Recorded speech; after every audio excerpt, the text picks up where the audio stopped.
ایک سمندر ناپیدا کنار ہے جسے نہج البلاغہ کہا جاتا ہے، اور میری اور آپ کی عزت یہ ہے، جناب سہروردی صاحب سے اجازت چاہ کے، ایک سنی ہمارے مہمان بیٹھے ہیں، ان سے اجازت چاہ کے ایک جملہ کہہ رہا ہوں۔ میری اور آپ کی عزت یہ ہے کہ نہج البلاغہ بھی شیعہ ہے، وہ ایسے کہ اس میں خطبہ شخشقیہ ہے، اور یہ واحد خطبہ ہے کہ جس کو اگر نکال دیا جائے تو نہج البلاغہ طے کرنا مشکل ہو جائے گا کہ اس کا عقیدہ کیا ہے۔ جیسے جمال الدین افغانی کے بارے میں اختلاف ہے نا کہ وہ سنی تھے یا شیعہ تھے، ابن حجر عسقلانی کے لیے اختلاف ہے وہ سنی تھے یا شیعہ تھے، ایسے ہی آیت اللہ خمینی کے بارے میں تاریخ لکھتی کہ وہ سنی تھے یا شیعہ تھے اگر آیت اللہ خمینی نے کچھ باتیں نہ کی ہوتی۔ ایسے ہی نہج البلاغہ، ایسے ہی صحیفہ سجادیہ کو بھی طے کرنا مشکل ہو جاتا کہ یہ امام نے ہر دعا میں ہر چند جملوں کے بعد وہ صلوات پڑھ کر دعا کا حصہ بنا دیا جو آپ اور ہم پڑھتے ہیں، تاکہ یہ کہیں جانے نہ پائے،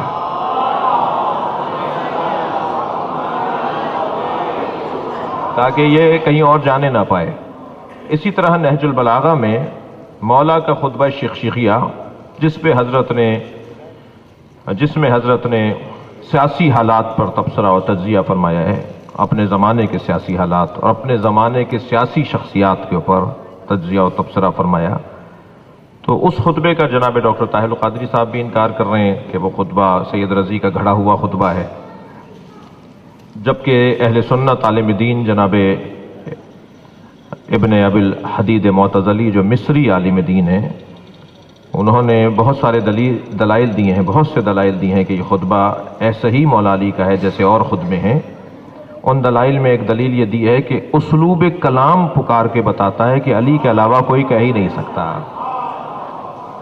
روش ہے نا الفاظ۔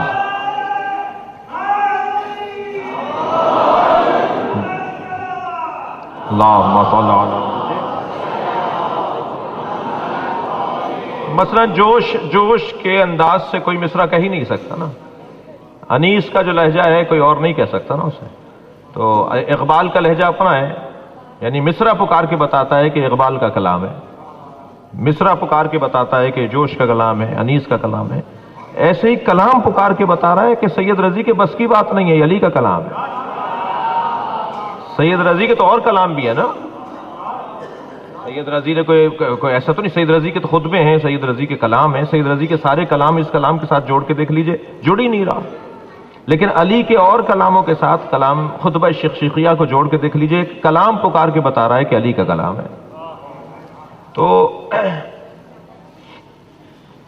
اس کتاب کی برکتیں بہت زیادہ ہیں۔ مولا نے اسے ابھی 2 مصرے پڑھے جناب سکندر زیدی صاحب نے، نظم تو اہل عرب سب کہتے تھے، اہل عرب سرزمین نصر مولا آپ کی جاگیر ہے، تو نظم تو سب کہتے تھے اس زمانے میں، شعر کہنا تو اس زمانے میں بچہ وہاں کا اگر کوئی شعر نہیں کہنا جانتا تھا اسے گونگا بولتے تھے اس وقت، اس دور میں، نبی کے دور میں، نبی سے پہلے کے دور میں کوئی اگر کسی کو اگر مصرے جوڑنا نہیں آتے تھے، مصرے وزن کرنا نہیں آتے تھے، جملے ان کو وزن میں لانا نہیں آتا تھا، اسے کہتے تھے گونگا، ایسے بولنا نہیں آتا، لیکن نثر نہیں آتی تھی لوگوں کو۔ یہ نثر کی ایجاد اور نثر کے مروج مولا کائنات ہے۔ تو آپ نے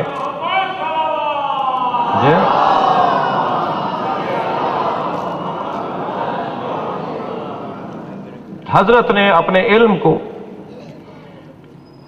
اپنی معرفت کو فن میں ڈھال دیا، اس کو آرٹ بنا دیا، لہذا آج نہج البلاغہ غیر شیعہ ہی نہیں بلکہ غیر مسلم بھی پڑھ رہے ہیں، مختلف عالمی یونیورسٹیز کے اندر نہج البلاغہ پہ پی ایچ ڈی کی جا رہی ہے جی، اور مختلف عناوین پر پی ایچ ڈی نہج البلاغہ سے کیا جا رہا ہے۔ تو ایک بہت بڑا علمی ذخیرہ اور ایک بہت بڑا سمندر ہے جو ہمیں نصیب ہے، اور ہم اس کو یعنی کم سے کم میرے سنی بھائی مجھے یہ اجازت دیں گے کہ کم سے کم لکھنے والا یعنی جمع کرنے والا تو شیعہ مجتہد تھا، اس میں تو کوئی دو باتیں نہیں ہیں جی، یعنی حضرت سید رضی رحمت اللہ علیہ یہ ایک شیعہ عالم دین تھے کہ جنہوں نے مولا کے کلام کو جمع کر کے نہج البلاغہ اس کا نام دے دیا. اور نقن صاحب کا بڑا حسین جملہ ہے. شاہ صاحب نقن صاحب فرماتے ہیں کہ نہج البلاغہ علم علی کا نام نہیں ہے، نہج البلاغہ کشکول سید رضی کا نام ہے. مولا علی کے دروازے سے جو انہیں بھیک مل گئی اس کا نام نہج البلاغہ رکھ دیا ہے.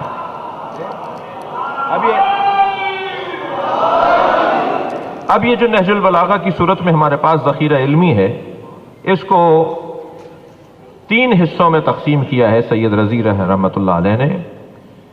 پہلا حصہ اس کا مولا کے خطبات پر مشتمل ہے، دوسرا حصہ اس کا مولا کے خطوط پر مشتمل ہے، اور تیسرا حصہ اس کا کلمات قصار، مختصر اور جامع مکمل جملے، جو پوری بات ہو رہی ہو، بات مکمل ہو رہی ہو اور بات جامع ہو رہی ہو، ان الفاظ کو کلمات قصار کے عنوان سے ہم یاد کرتے ہیں. اس کا نام بھی یہی دیا گیا ہے.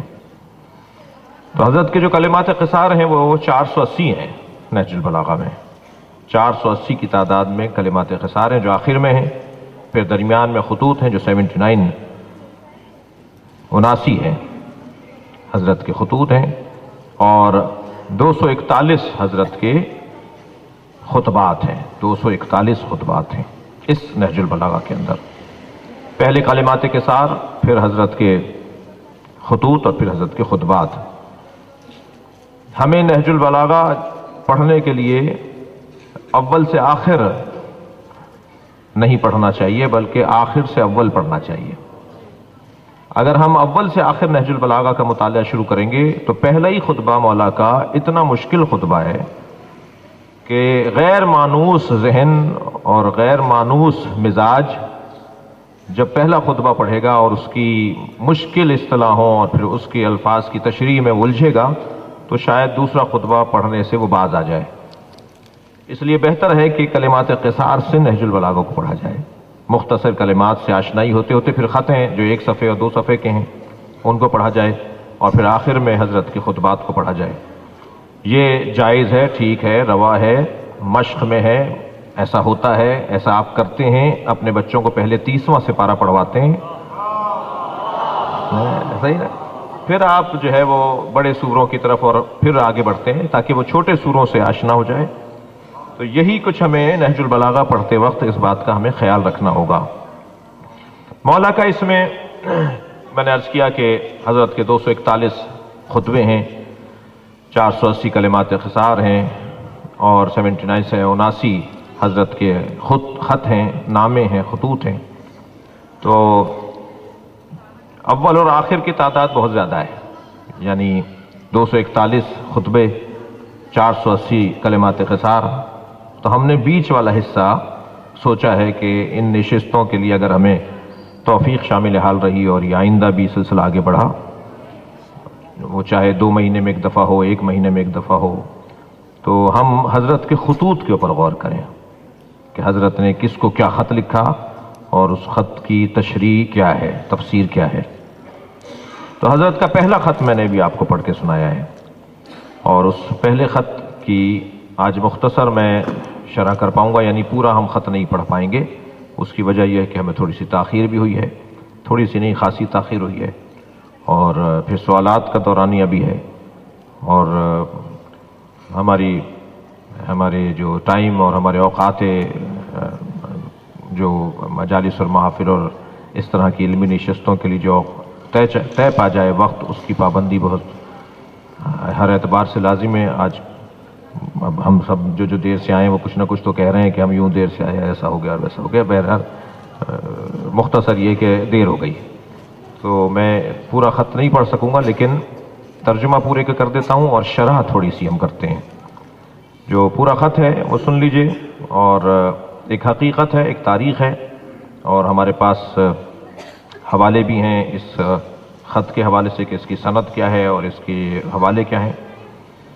جب بھی حضرت کا خط شروع ہوگا تو پہلا لفظ استعمال ہوگا من کتاب لہو علیہ السلام، حضرت کی کتاب یعنی ما کتب بہ، جس کو لکھ دیا گیا ہو، حضرت کی تحریر. کتاب سے مراد تحریر ہے. من کتاب لہو، حضرت کی تحریر جو حضرت سے منسوب ہے، وہ کیا ہے؟ وہ پہلا خط حضرت کا جس کا عنوان ہے الی اہل الکوفہ، جو کوفے والوں کو حضرت نے لکھا ہے۔ نہج البلاغہ میں موجود پہلا خط حضرت کا وہ ہے جو حضرت نے اپنی ظاہری حکومت اور خلافت کے فوراً بعد جب قتل حضرت عثمان کے مسئلے کو اٹھایا گیا اور جمل کی تیاریاں شروع ہوئیں، تو حضرت نے جو کوفے والوں کو خط لکھا ہے وہ نہج البلاغہ میں پہلا خط ہے۔ یہ حضرت کا پہلا خط نہیں ہے، ایسا نہیں ہے کہ حضرت نے جو زندگی میں پہلا خط لکھا وہ یہ تھا، ایسا نہیں ہے۔ میں نے پہلے کہہ دیا کہ یہ سید رضی کا انتخاب ہے اور سید رضی کی ترتیب ہے، انہوں نے اس کو پہلے نمبر پہ رکھا ہے۔ یہ ہرگز نہیں ہے کہ حضرت نے زندگی کا پہلا خط یہ لکھا ہے، مگر حضرت کا ایک خط جو اس میں پہلے نمبر پر ہے وہ ہے کہ جو الی اہل الکوفہ، جو کوفے والوں کو حضرت نے لکھا عند مسیرہ من المدینہ الی البصرہ، جب آپ مدینے سے اپنے لشکر کو اور اپنے سپاہیوں کو اور اپنے چاہنے والوں کو لے کر بصرے کی طرف روانہ ہو چکے تھے، مدینہ چھوڑ چکے تھے حضرت اور مدینہ سے بصرہ جا رہے تھے، رستے میں حضرت نے خط لکھا ہے کوفے والوں کو۔ وہ کیا خط ہے؟ وہ خط ہے جس کا آغاز اس طرح سے ہو رہا ہے، من عبداللہ علی امیر المومنین، یہ اللہ کے بندے علی جو تم مومنین کا امیر ہے اس کی طرف سے ہے، الی اہل الکوفہ، اہل کوفہ کے نام۔ پہلے ہی جملے کے اوپر ذرا غور فرمائیں کہ علی بن ابی طالب مولا اپنا تعارف کیسے کروا رہے ہیں۔ علی اپنا تعارف کروا رہے ہیں من عبداللہ، اللہ کے بندے کی طرف سے خط ہے، یعنی علی کے لیے یہ اعزاز ہے کہ وہ اللہ کا بندہ ہے۔ ایک صلوات ہدیہ کریں نبی کی ذات پہ اللہ۔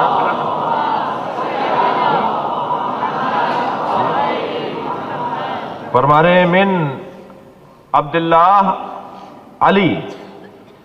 اب یہاں علماء کرام تشریف فرما ہیں، اور کیونکہ یہ عربی کی عبارت کے اوپر ہم غور کر رہے ہیں تو اس کے صرف و نحو کے اوپر غور کبھی تھوڑا تھوڑا سا کر لینے میں عیب نہیں ہے۔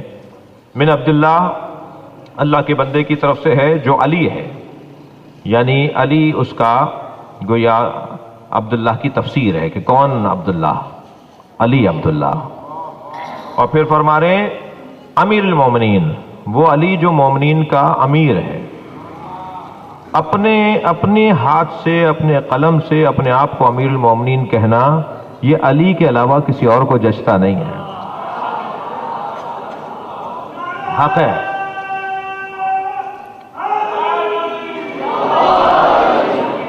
اپنے قلم سے کہ میں مومنین کا مولا ہوں، میں مومنین کا امیر ہوں، مگر پہلے واضح کر دیا کہ میں مومنین کا امیر ہوں مگر اللہ کا بندہ ہوں۔ جو اللہ کا بندہ ہونے میں اپنے آپ کو ثابت کر لے پھر وہ چاہے اپنے بارے میں کچھ بھی کہتا رہے،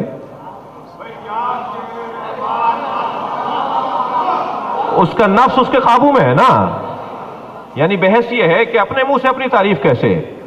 تو اگر میں اپنے ایمان کو اور اپنے کردار کو اور اپنی بندگی کو محفوظ کر لوں پھر لوگ میری تعریف کریں تو نہ ان کی تعریف سے میں صحت مند ہوں گا، اور میں اگر اپنے منہ سے اپنی تعریف کروں گا تو یہ خود پسندی اور خود ستائش نہیں ہوگی، ایک حقیقت حال ہوگا، ایک واقعیت ہوگی، ایک حقیقت ہوگی جو میں اپنے زبان سے بیان کر رہا ہوں۔ یہ مولا کا پیغام ہے۔ اس کے اندر کہا جاتا ہے نا کہ جی علم مومن کی کھوئی ہوئی شے ہے، الحکمت ضالۃ المومن اینما وجدہا اخذہا، علم اور حکمت مومن کی کھوئی ہوئی شے ہے، جہاں سے ملے وہاں سے لے لو۔ تو بعض دوست کہتے ہیں کہ جی نہ روکو کہ فلاں کی تقریر نہ سنو، فلاں کے درس میں نہ جاؤ، فلاں کی کلاس میں نہ جاؤ، فلاں مدرسے میں نہ جاؤ، فلاں اسکول میں نہ جاؤ۔ جی کیوں آپ روک رہے ہیں؟ علم تو مومن کی کھوئی ہوئی شے ہے، جہاں سے ملے لے لو۔ تو ہم یہی جواب دیتے ہیں نا، پہلے مومن ہو جاؤ پھر جاؤ جہاں سے لے لو، پہلے اپنے ایمان کو پختہ کر لو۔ اگر میرا ایمان ہی پختہ نہیں ہے تو میں تو بہکوں گا نا، میں تو الجھوں گا۔ تو یہاں پر امیر المومنین اپنا تعارف کروا رہے ہیں، من عبداللہ علی امیر المومنین الی اہل الکوفہ، اہل کوفہ کی طرف۔ اب یہاں خط لکھنے کے آداب میں بھی کچھ ہمیں اس پہ غور کرنے کی ضرورت ہے۔ خط لکھنے کے آداب کیا ہیں؟ پہلی تنقید کروں گا میں ادبی دنیا پر، اور ظاہر تنقید جب ہوگی تو ہم بھی اس کا شکار ہو جائیں گے کہ اب خط لکھنے کا رواج کم ہوتا جا رہا ہے، اور اب موبائل کے میسجوں کا دور ہے۔ جس میں نہ جو ہے وہ کی پیڈ بنا ہوا ہے، اور اس میں جو ہے نہ یہ پتہ چلے گا انہوں نے تختی لکھی بھی ہے نہیں، ان کی رائٹنگ کیسی ہے، نہ یہ پتہ چلے گا کہ ان کے پاس الفاظ کیسے ہیں۔ تو آج دور جو ہے وہ جہاں مادی ترقی کا دور ہے، وہاں ادبی زوال کا بھی دور ہے۔ میں بے ادبی نہ ہو جائے، آپ اپنے گلی کے اندر رہنے والے جو بچے ہیں، جوان ہیں، ان میں سے 10 کو لے آئیے اور ان سے کہیے کہ بیٹا ایک خط لکھ کے دکھاؤ، اردو میں خط لکھ کے دکھاؤ۔ نہیں لکھ پائیں گے ہمارے بچے۔ ایک 10 لائنوں والے خط میں 10 سے زیادہ غلطیاں نکلیں گی۔ یہ ایک بہت جو ہے نا الارم ہے اہل ادب کے لیے کہ نثری دنیا میں اہل قلم کی کمی اور کمزوری ثابت ہو رہی ہے۔ جی سکندر میرے برادر خورد ہیں، اس لیے یہ ناراض نہیں ہوں گے۔ پہلے پڑھنے والوں کے ہاتھ میں بیاض ہوتی تھی، اگرچہ شاید انہوں نے سن لیا تو جواب تو دے دیا انہوں نے تھوڑا سا۔ پہلے پڑھنے والوں کے پاس بیاض ہوتی تھی، ڈائری ہوتی تھی، لکھتے تھے۔ ہم نے تو اپنے دادا کو دیکھا ہے، وہ دوات اور قلم لے کر وہ قلم تراش کے اس کو بیٹھ کے ان کی ہاتھ کے لکھے ہوئے مرثیے موجود ہیں۔ تو آج جو ہے وہ موبائل میں دیکھ کے نا پڑھ رہے ہوتے ہیں، وہ اچانک کوئی فون آ جاتا ہے تو وہ پورا اڑ بھی جاتا ہے، اور پھر سارا مجمع ان کا تماشا دیکھ رہا ہوتا ہے۔ جی کوئی میسج آ جاتا ہے تو وہ اوپر نیچے ہو جاتا ہے، پھر اسے بڑا اور چھوٹا کر رہے ہوتے ہیں۔ میں کہتا ہوں یہ مجلس، میرے حساب سے ناراض نہ ہو، میرے حساب سے مجلس کی بھی بے ادبی ہے اور سامعین کی بھی بے ادبی ہے۔ یہ درسی مجلس ہے، اس لیے یہ والی کڑوی باتیں سنیں گے نا آپ۔ تو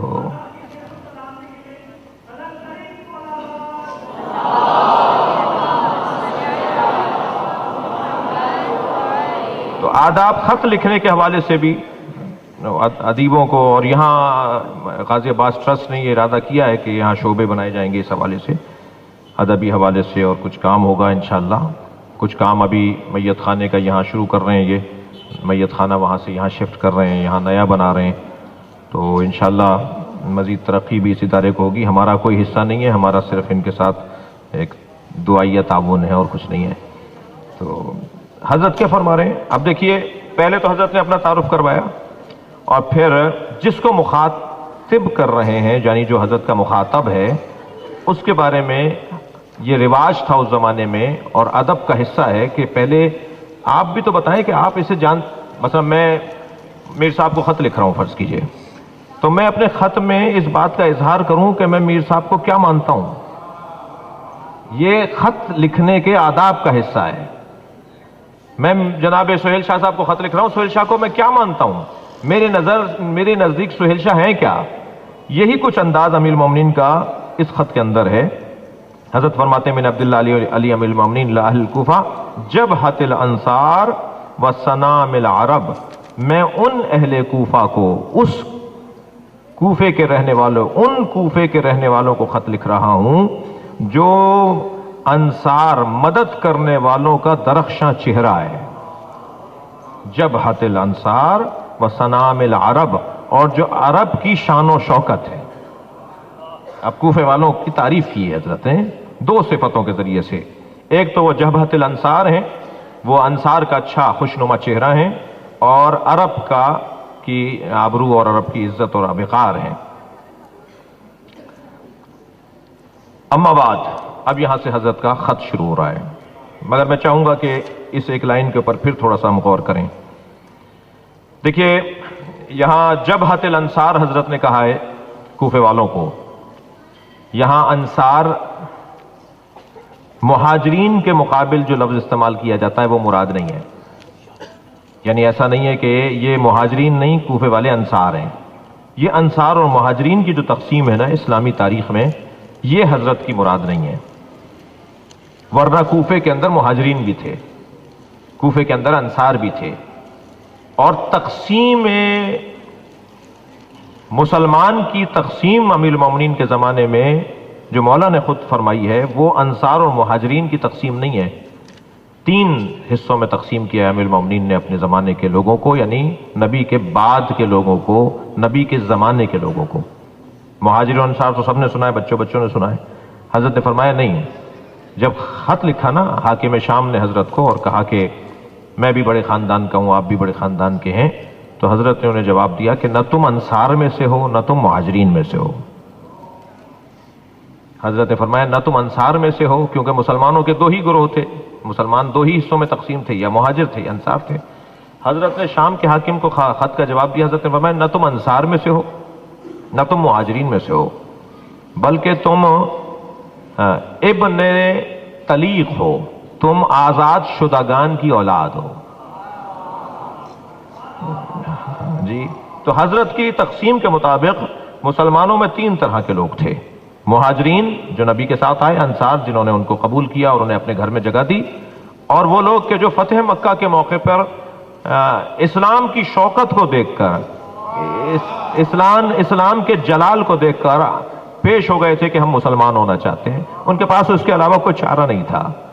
حضرت نے فرمایا یہ تم اس خاندان سے ہو کہ جو آزاد شدگان کی اولاد ہو، نہ تم مہاجر ہو نہ تم انصار ہو۔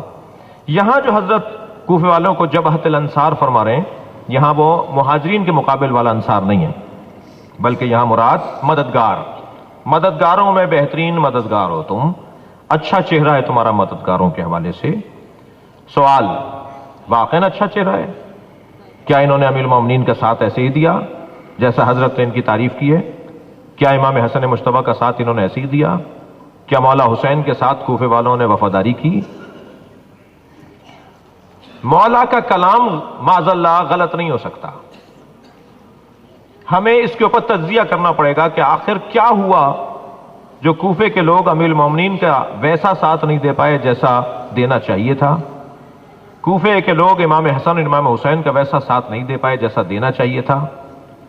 اگر آج شیعہ بھی یہی نعرہ لگائیں گے کہ کوفے والوں کی مذمت میں اور صرف منفی پہلو کو شیعہ دیکھتے رہیں گے، تو عزیزان گرامی تاریخ کے ساتھ انصاف نہیں ہوگا اور کوفے کے ساتھ انصاف نہیں ہوگا۔ کوفے والوں نے جہاں ساتھ نہیں دیا، یہ جب میں گنتی گنوں تو یہ بھی تو گنتی گنوں کہ کہاں کہاں ساتھ دیا۔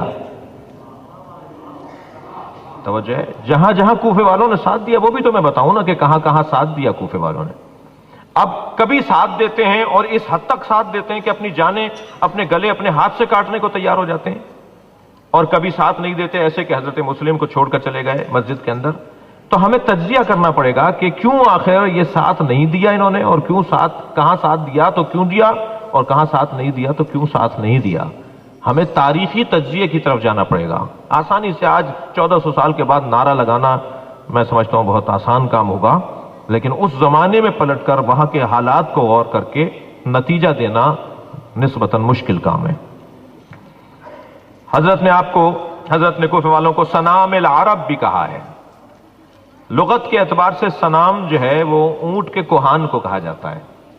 تم جیسے اونٹ پر کوہان ہوتا ہے ایسے عرب میں ہو، کوفے والوں کو حضرت فرما رہے ہیں تم عرب دنیا میں ایسے ہو جیسے اونٹ پر کوہان ہوتا ہے، جس کے بغیر سواری نہیں ہو سکتی، جس کے بغیر جو ہے وہ اس کا استعمال نہیں ہو سکتا، اور وہ بظاہر اس کے حسن میں بھی اضافے کا سبب ہوتا ہے، جانور کے حسن میں بھی اضافے کا سبب ہے۔ تو حضرت نے فرمایا کہ جیسے ایک ابھری ہوئی چیز، ایک بلند چیز، ایک اونچی چیز ہوتی ہے، تم عرب میں ایسے اونچے ہو، یہ مراد بھی لی جا سکتی ہے۔ حضرت نے انہیں مخاطب کیا ہے ان دو صفتوں کے ذریعے سے۔ اب جو حضرت ارشاد فرما رہے ہیں خط کے اندر اما بعد کہہ کے جو آپ نے خط لکھا ہے، اس خط کی عبارت سے پہلے میں ایک تجزیہ چاہوں گا اس خط سے متعلق۔ حضرت کا یہ خط 3 مقصدوں کو پیش نظر رکھتے ہوئے حضرت نے لکھا ہے۔ اس خط کے لکھنے کے 3 مقصد تھے مولا کے۔ پہلا مقصد طلحہ و زبیر اور حضرت عائشہ نے جو قتل حضرت عثمان کو عنوان قرار دے کے جنگ جمل کی تیاری کی ہے، ان کے ارادے سے لوگوں کو آشنا کرنا، جس میں آگے چل کے حضرت خود فرما رہے ہیں کہ یہ دونوں اور بیوی یہ تو خود پسند نہیں کرتے تھے حضرت عثمان کو۔ یہ جو کچھ حضرت عثمان کے ساتھ ہوا اس میں ان دونوں شخصیات کا سب سے زیادہ حصہ ہے۔ خود حضرت عائشہ کا حضرت عثمان کے قتل کے حوالے سے سب سے زیادہ حصہ ہے۔ پردہ آویزہ کروا کے مسجد میں آپ نے اپنی کرسی لگوائی اور آپ نے نبی کے نالینوں کو اپنے ہاتھ میں اٹھا کر نبی کا مرثیہ پڑھا حضرت عائشہ نے، اور فرمایا کہ ابھی تو نبی کی نالین بھی ٹوٹی نہیں ہے، ابھی تو نبی کی نالین بھی خراب نہیں ہوئی، اور حضرت عثمان کی طرف اشارہ کر کے کہا کہ اس نے تو نبی کی سنتوں کو بدل دیا، اس نے تو دین تبدیل کر دیا۔ اور وہ جو ایک ماحول بنا ہوا تھا بصرے کے اور کوفے کے لوگ آئے ہوئے تھے بغاوت اور شکایت کرنے کے لیے، شکایت لے کر آئے تھے، امیر المومنین حضرت عثمان کے پاس گئے اور کہا کہ ان کی شکایتیں بجا ہیں، یہ صحیح کہہ رہے ہیں، ان کے ساتھ زیادتی ہو رہی ہے بصرے کے اندر اور مختلف علاقوں کے اندر۔ تو حضرت کے کہنے پہ حضرت عثمان نے بصرے کے گورنر کی معزولی کا خط لکھ دیا، وہ خط انہی کے حوالے کر دیا جو شکایت لے کر آئے تھے، طے بھی یہی تھا۔ پھر ان سے وہ واپس لے لیا گیا، پھر اسے دوبارہ لکھنے میں تاخیر کی جانے لگی، پھر بالآخر کہا کہ ہم نے معزولی کا خط بھیج دیا ہے، اور ان کے سامنے وہ خط بھیجا گیا، اور وہ اس خط کی بنیاد پر جب وہاں سے روانہ ہوئے تو پھر ایک اور قاصد بھیجا گیا کہ جو اس خط کے جانے کے فوراً بعد وہ خط پہنچائے اور کہے کہ وہ پہلا والا خط باطل ہے اور یہ والا خط صحیح ہے۔ یہ سارا کام کیا گیا۔ اس بندے کو جو خط منسوخ کرنے کے لیے لے جا رہا تھا اسے رستے میں پکڑ لیا گیا، اس کی سرائی سے پلاسٹک میں کسی ایسے موم جامہ ہوا وہ خط پانی میں سے نکلا جو در حقیقت کیے گئے وعدے کے خلاف تھا۔ یہاں سے وہ بغاوت اور جان پکڑ گئی، اور یہ سارے لوگ پھر مدینے میں آ گئے اور انہوں نے گھیراؤ کر لیا دارالحکومت کا، دارالامارہ کا، اور بات یہاں تک پہنچی کہ اب ہم جو ہے وہ خود خلیفہ سے بات کریں گے، ہم مروان سے بات نہیں کریں گے جو ان کا وزیر اعظم تھا، ان کا داماد بھی تھا وہ۔ اور بات یہاں تک پہنچی کہ بلوہ بڑھنے لگا۔ ایک نبی کے معمر صحابی نے خطبہ ارشاد فرمایا اس مجمع میں کھڑے ہو کر، تو انہیں ایک تیر مار دیا گیا، انہیں وہاں شہید کر دیا گیا۔ پھر طلحہ و زبیر کے خطابات مسلسل جاری تھے، اور اس میں اضافہ ہو رہا تھا ان کے خطبوں کے ذریعے سے، اس ماحول کو گرما رہے تھے وہ اپنے خطبوں کے ذریعے۔ پھر انتہا کر دی، انتہا ہو گئی اس ماحول کی گرماہٹ میں، یعنی وہ بالکل آگ میں تبدیل ہو گیا، وہ ایک لاوا بن کے ابلنے لگا جب حضرت عائشہ نے خطبہ دے دیا۔ اس پورے ماحول کے اندر جو کئی دن تک یہ عمل جاری رہا، اس میں امیر المومنین کا کردار کیا تھا؟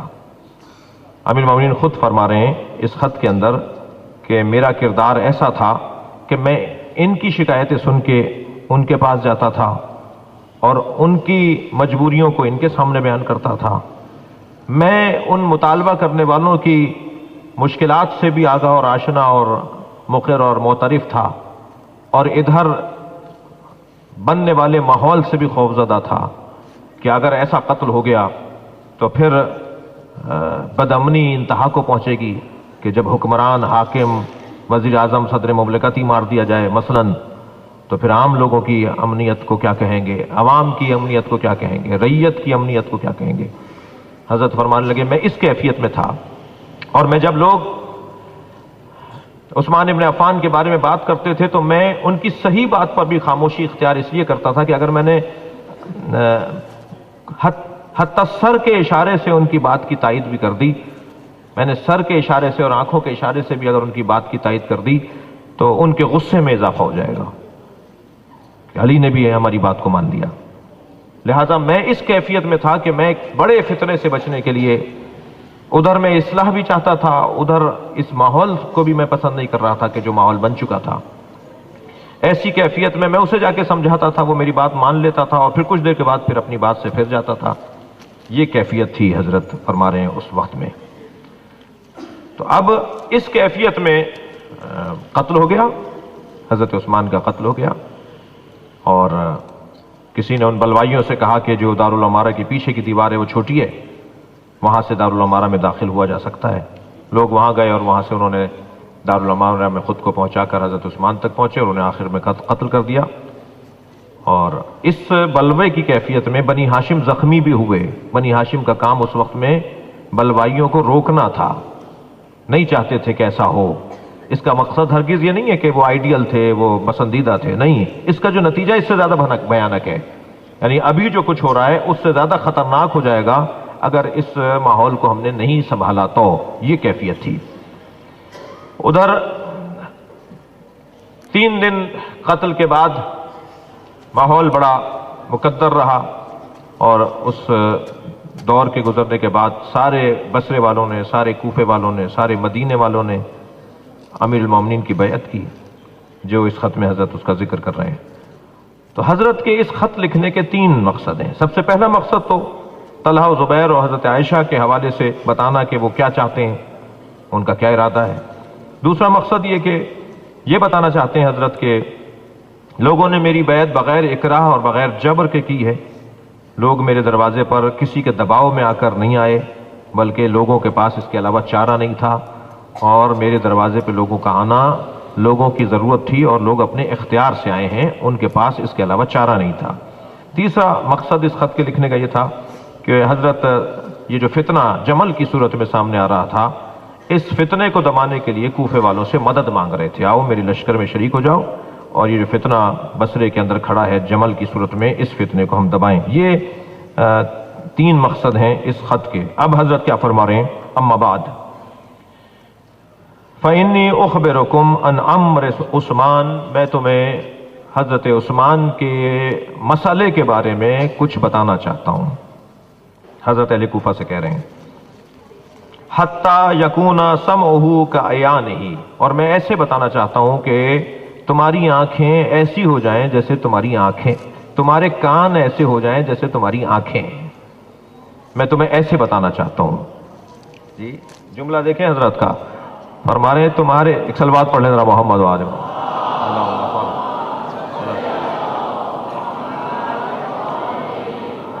فرما رہے ہیں میں تمہیں امر عثمان کے بارے میں اس انداز سے بتانا چاہ رہا ہوں کہ حتی یکون سمعہ کعیانہ، تمہاری سماعت تمہاری بصارت کی طرح ہو جائے، تمہارا سننا ایسا ہو جائے جیسے گویا تم اپنی آنکھوں سے دیکھ رہے ہو۔ ان الناس طعنوا علیہ، بتحقیق لوگوں نے ان پر طعن و تشنیع، احتجاج اور بلوا کھڑا کیا۔ کن پر؟ حضرت عثمان پر۔ فَكُنْتُ رَجُلًا، ایسے حالات میں کہ جب ان پہ طعنوا یعنی احتجاج ہو رہا تھا، ان پر طعن ہو رہی تھی، ان کو اچھا نہیں کہا جا رہا تھا، ایسے حالات میں کنتو، میں کہاں تھا؟ فرماتے ہیں کنتو رجلا، میں ایک ایسا شخص تھا، من المہاجرین، جو مہاجرین میں سے ہے، ایک ایسا مہاجرین کا فرد تھا، اکثر استطابہ و اقل اتابہ، جو میں احتجاج کرنے والوں کا درد بھی رکھتا تھا اور اس کے نتیجے میں آنے والی مصیبت کا احساس بھی رکھتا تھا۔ میں یہ بھی دیکھ رہا تھا، یہ بھی مانتا تھا کہ جو اعتراض ہو رہا ہے وہ بجا ہو رہا ہے، اور میں یہ بھی دیکھ رہا تھا کہ اس ماحول کا جو نتیجہ نکلے گا وہ نتیجہ اسلام اور مسلمانوں کے لیے اچھا نہیں ہے۔ میں ایسا رجل تھا، میں ایک ایسا شخص تھا اس ماحول کے اندر۔ وَكَانَ طَلْحَةُ وَالزُّبَيْرُ، اور طلحہ و زبیر کیسے تھے؟ یہ آج جو قتل عثمان کا، حضرت عثمان کا کرتا لے کر ان کے قتل کا بدلہ لینے کے لیے جنگ کو گرم کر رہے ہیں، ان کے بارے میں بھی تو سنو کہ وہ کیسے تھے۔ کانا طلحۃ و زبیر اہون سیرہما فی الوجیف، ان لوگوں کا حال یہ تھا کہ یہ در حقیقت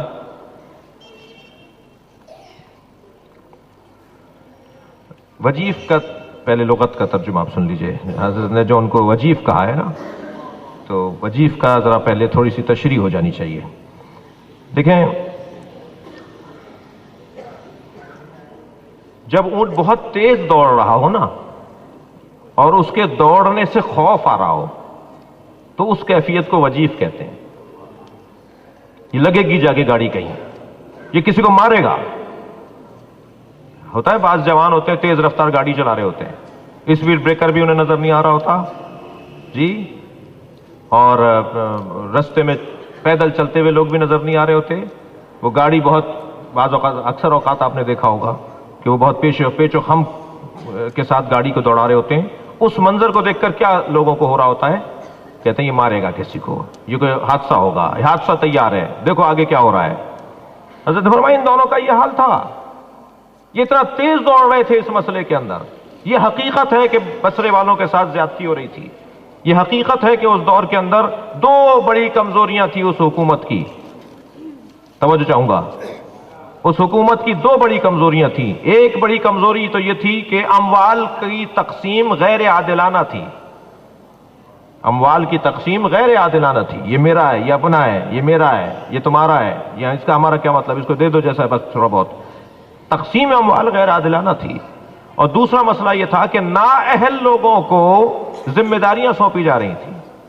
یہ بندہ اس کرسی کا ہے ہی نہیں، یہ بندہ اس منصب کا نہیں ہے، یہ بندہ آپ کا دوست ضرور ہوگا، یہ بندہ آپ کا رشتہ دار ضرور ہوگا، مگر یہ وزیر داخلہ لگنے کے قابل نہیں ہے، یہ وزیر خارجہ لگنے کے قابل نہیں ہے، یہ وزیر خزانہ لگنے کے قابل نہیں ہے، یہ جج بننے کے قابل نہیں ہے، اسے چیف جسٹس نہیں بناؤ، اسے چیف آف آرمی اسٹاف نہیں بناؤ، مثلا مثال دے رہا ہوں۔ یعنی دو طرح کی بڑی کمزوریاں تھیں اس دور کے اندر، ایک تقسیم اموال کا غیر عادلانہ ہونا، دوسرا نااہل لوگوں کو ذمہ داریاں دینا۔ حضرت فرما رہے ہیں کہ یہ ٹھیک ہے کہ اس دور کے اندر یہ حالات تھے، مگر یہ طلحہ و زبیر جو آج جنگ جمل کو تیار کر کے بیٹھے ہیں، یہ تو اس اونٹ کی طرح تھے کہ جو جب دوڑتا ہے تیز رفتاری کے ساتھ تو اسے دیکھ دیکھ کے لوگ خوف کھا رہے ہوتے ہیں کہ یہ کسی کو مارے گا۔ کانا طلحہ و زبیر احون سیرہما فی الوجیف وارفق ہدائہما العنیف، اور ان دونوں کی کیفیت یہ تھی کہ جیسے بفرے ہوئے اونٹ کو روکنے کے لیے جو آوازیں لگائی جاتی ہیں، وہ اتنی زیادہ بفرے ہوئے اونٹ کو سنبھالنے کے لیے جو آوازیں لگائی جاتی ہیں وہ اتنی زیادہ لگائی جاتی ہیں، اتنی زیادہ لگانی پڑتی ہیں، اتنا زیادہ بولنا پڑتا ہے کہ بولنے والے تھک تھک کے پیچھے ہٹتے ہیں کہ مجھ سے نہیں، میری آواز کو نہیں مان رہا ہوں۔ پھر دوسرے بندے جاتے ہیں، گلے بیٹھ جاتے ہیں لوگوں کو اونٹ کو رام کرنے کے لیے۔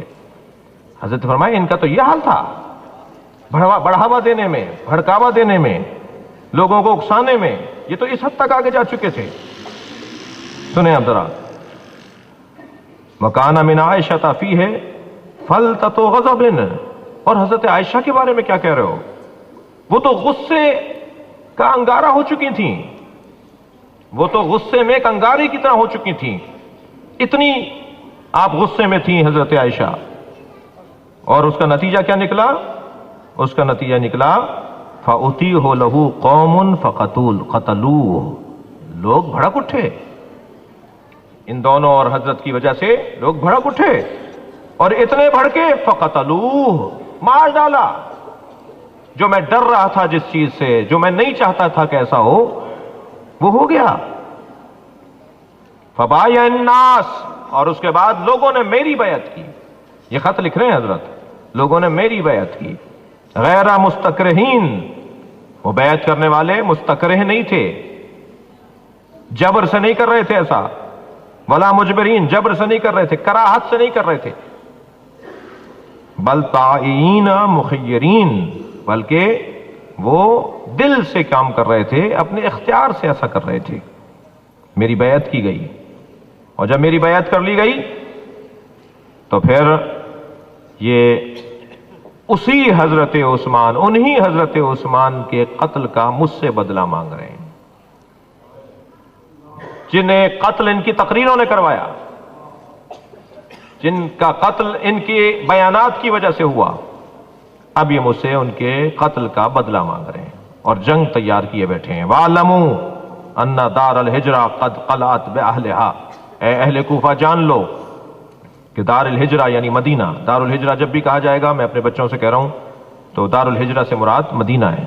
جان لو کہ دار الہجرہ قد قلعت بأہلہا، اس نے اپنے اہل کو باہر نکال کے پھینک دیا ہے، یعنی لوگ اب میرے ساتھ جہاد کے لیے جا رہے ہیں۔ وقلعوا بہا، انہیں اکھاڑ پھینکا ہے انہوں نے۔ وجاشت جیش المرجل، اور آمادہ دستے کی طرح وہ لوگ باہر نکلے ہیں۔ وقامت الفتنۃ علی قطب، اور فتنہ اپنے عروج پر ہے، فتنہ اپنے عروج پر ہے۔ فاسرعوا الی امیرکم، جلدی کرو اپنے امیر کی جانب آنے میں۔ وبادروا جہاد عدوکم، اور جلدی کرو دشمن سے لڑنے کے حوالے سے، انشاءاللہ عز و جل۔ والسلام امیر المومنین۔ یہ مولا کا خط اور اس کا ترجمہ شرح میں کسی حد تک کر پایا ہوں اور کسی حد تک اس کی شرح نہیں ہوئی ہے. انشاءاللہ آئندہ کی نشست میں اسی خطبے کے اوپر ہم غور کریں گے. اور ایک جملہ میں آئندہ کی نشست کے لیے آپ کو دے رہا ہوں تاکہ میرے مضمون کا ربط رہے. نبی مکرم کی رحلت کے بعد دو طرح کے واقعات سامنے آئے. ایک قتل جناب زہرا کا اور ایک قتل حضرت عثمان کا. ان دونوں قتلوں کے درمیان آگے چل کے ایک ربط بنتا ہے، یعنی کربلا میں جا کے ایک ربط بنتا ہے جو میں آپ سے عرض کروں گا آئندہ کی نشست میں. یہ کربلا میں جو امام حسین کو مارنے آئے تھے لوگ، وہ شیعہ تھے یا عثمانی تھے، یہ ثابت ہوگا. یہ شبہ دور کیا جائے گا، اس شبہ کا ازالہ کیا جائے گا آئندہ کی نشست میں کہ کربلا میں امام حسین کو کس نے مارا ہے. ہم آپ کے پاس دلائل دیں گے کہ یہ کربلا میں حضرت عثمان کے قتل کا بدلہ لیا گیا ہے. اور باقاعدہ کہا جاتا تھا کہ ہم وہ بدلہ لے رہے ہیں کہ جو ہمارے حضرت کے ساتھ مدینے میں ہوا. تو اس سے روشن ہو جائے گی یہ بات، اس سے روشن کریں گے ہم یہ بات کہ کربلا میں مارنے والے امام حسین کو شیعہ نہیں تھے، بلکہ ان کا مسلک وہی تھا جو جس مسلک کے مطابق حضرت عثمان تیسرے خلیفہ ہیں. ایک صلوات پڑھ لیں محمد علیہ.